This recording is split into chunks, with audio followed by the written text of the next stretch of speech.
Welcome back. Today we address financial literacy for founders.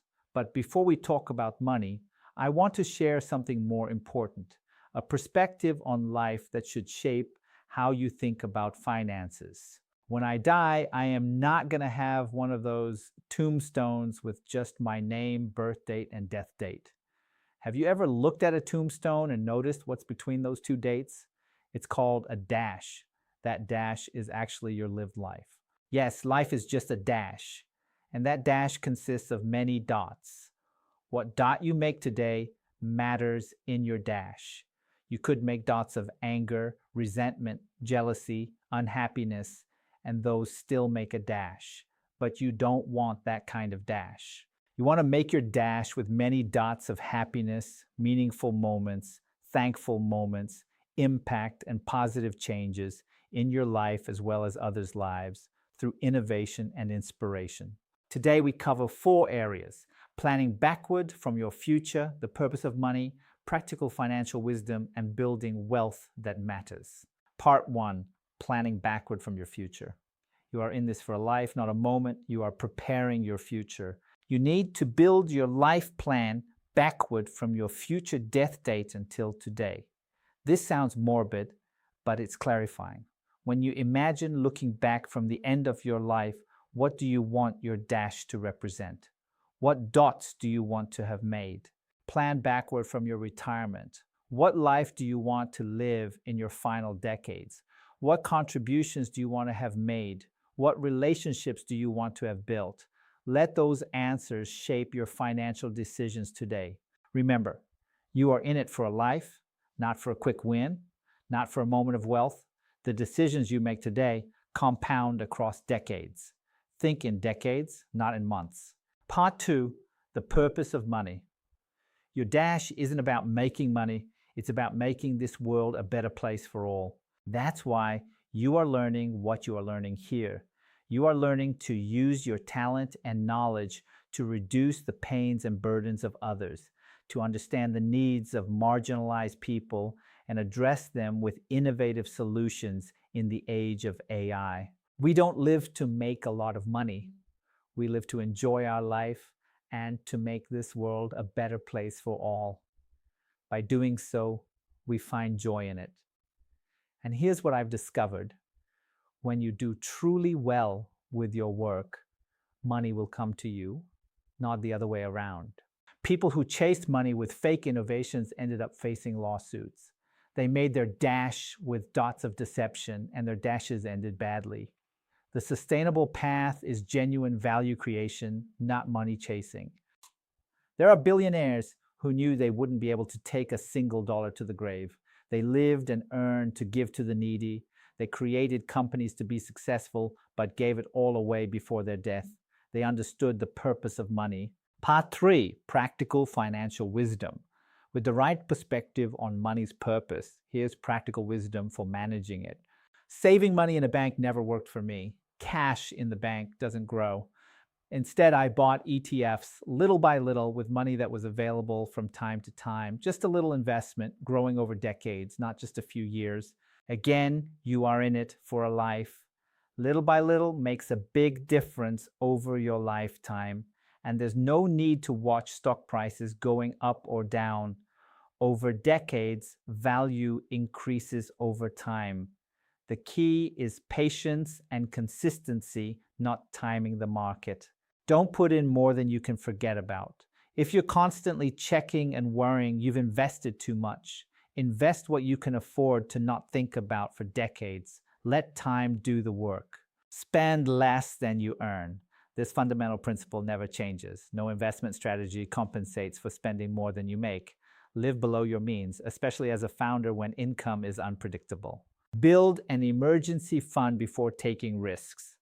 Have personal reserves, ideally 6 to 12 months of living expenses. This security enables you to make decisions from strength, not desperation. Part 4, building wealth that matters. True wealth is measured by impact, not account balances. Understand your equity if you have it. Your ownership percentage is not cash. It's a claim on future value, uncertain and illiquid, Don't confuse paper wealth with real wealth. And remember, even real wealth is just a tool for creating impact. Plan for various outcomes. Your company might succeed wildly, fail completely, or something in between. Your life plan should work regardless of which outcome occurs. Don't stake your entire dash on one financial outcome. The relationship between money and meaning. Money is a tool, not a goal. It enables things that matter: security, opportunity, impact, generosity. Keep money in proper perspective, valuable as an enabler, hollow as an end in itself. Your dash will end someday. What will it represent? Not your bank balance that stays behind. Your dash will be measured by the lives you touched, the problems you solved, the pain you reduced, the joy you created. Build financial stability so you can focus on building that kind of dash. Resources to support your journey. The Personal MBA by Josh Kaufman includes accessible financial concepts. Die with Zero by Bill Perkins challenges conventional thinking about money and life and reflect deeply on what you want your dash to represent. Smile activity. For this module, you will practice inquiry-based learning through the Smile platform. Your assessment has 3 parts that develop your critical thinking and collaborative skills around financial literacy and life purpose. Part 1. Post 3 questions. Create and post 3 critical thinking and creative questions related to financial literacy for founders.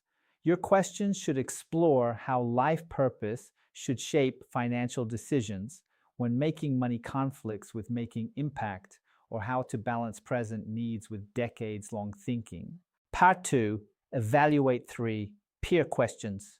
Review and evaluate 3 questions posted by your peers. Rate them based on integration of life purpose with financial thinking, practical applicability for founders, consideration of long-term versus short-term perspectives, and potential to generate meaningful discussion about wealth that matters. Part 3, comment on 3 peer questions. Select 3 peer questions and contribute substantive comments. Share experiences with financial decisions shaped by life purpose.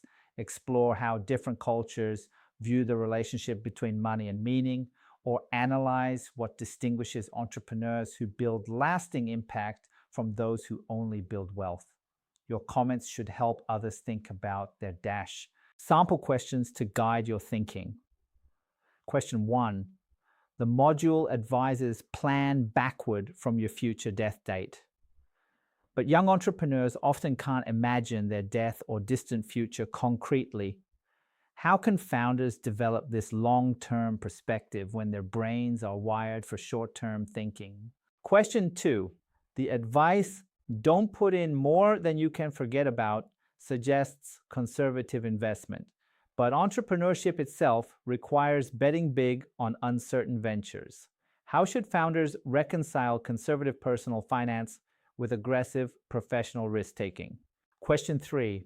The module states when you do truly well with your work, money will come to you.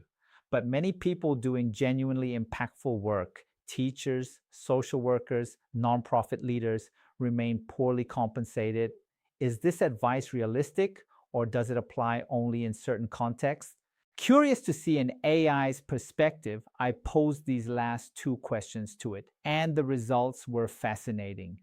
I found the response quite insightful, and I hope you find it just as thought-provoking.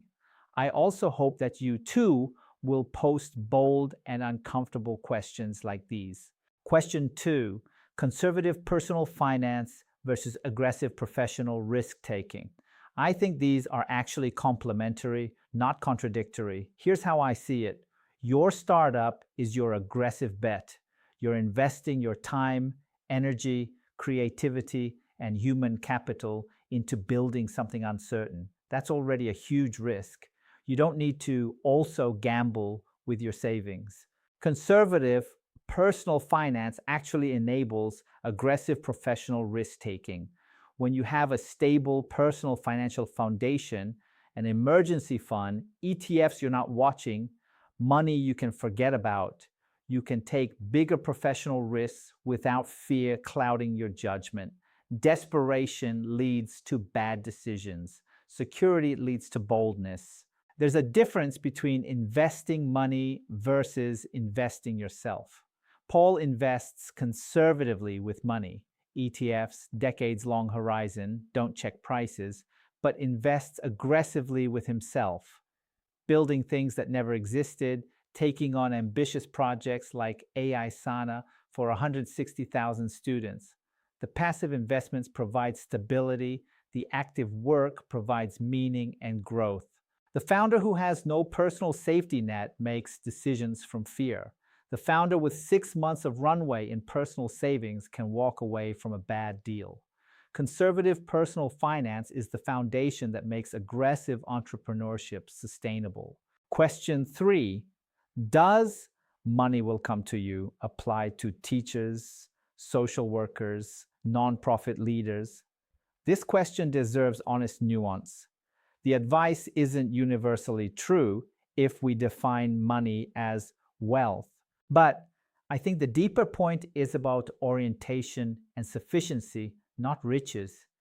First, what does money will come to you actually mean? Perhaps it means enough money, enough to live, enough to continue the work, enough for security, rather than lots of money.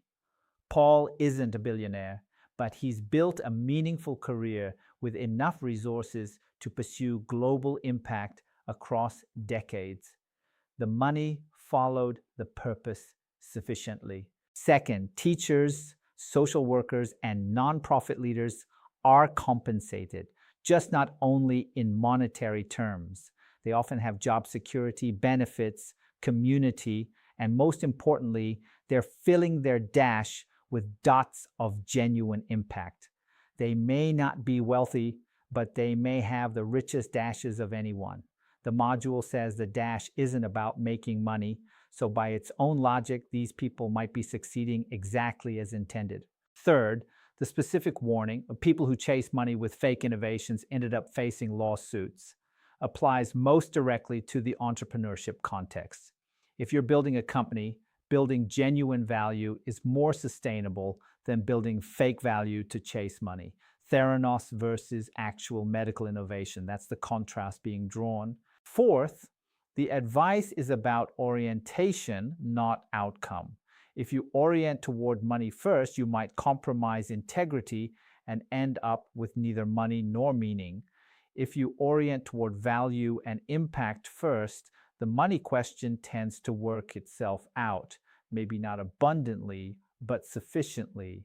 The teacher who teaches for love of teaching has a different life than the teacher who resents being underpaid. Same salary, different dash. The honest acknowledgement, yes, our economic systems undervalue care work, education, and social services. That's a systemic problem. But the individual advice, orient toward impact, not money, still produces a better dash for the individual, even if society should also change how it compensates meaningful work. Life is just a dash, the line between your birth date and death date. That dash is made of many dots, and what dots you make today matters. Fill your dash with dots of happiness, meaning, impact, and service to others. Use money as a tool to enable that kind of dash, not as the goal itself. You are in it for a life, not a moment. Plan accordingly.